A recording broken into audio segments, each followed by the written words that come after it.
I was diagnosed with breast cancer in the summer of 2015. I was waiting for the results of the biopsy, and I was at work and my doctor called and I could see that it was the doctor's office. And so I went into a private office and closed the door. And when she told me, I remember I was really calm, but I cried, of course. And I said, okay, this is happening. This is happening, and you're tough enough.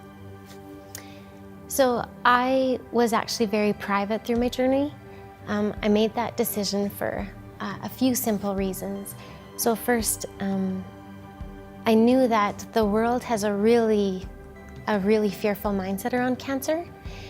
And I knew that most of what I was going to have to face would be right here.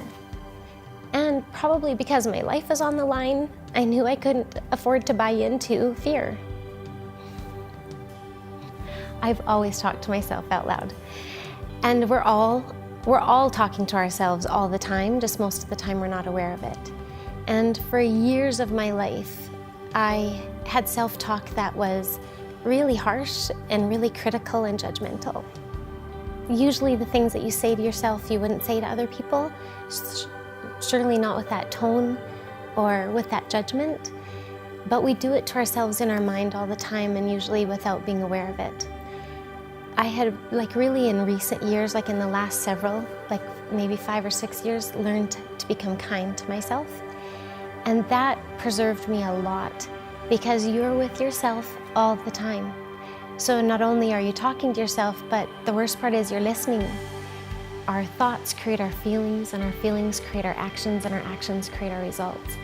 So if we don't like the results or we don't like the feeling, that we just need to go back to the thought that we're having about it, change that thought, and it changes our feelings, it changes our actions, and we get new results. And so if you're saying unhelpful and unsupportive and unkind and unloving things to yourself, and you can't get away from you, that is not what you want to be surrounded by.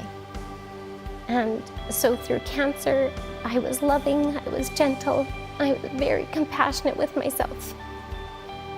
And had it happened a few years earlier, that would not have been the case. Cancer was a great education for me. I don't wish it on anyone, but if you are in a season of cancer or a life-changing season, and to be honest, most of us are in a life-changing season of some sort all the time.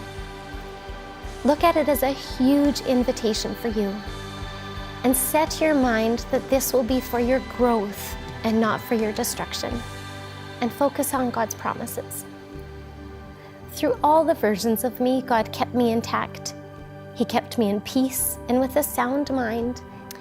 I'm inspired and in awe to be learning that regardless of where I first learned all these principles, that they're all biblically based. There are scriptures that back all these truths up. So not only were they true, they were God's truth. I really want people to come to fully understand God's truth, because it will change your life. And I know that it saved mine.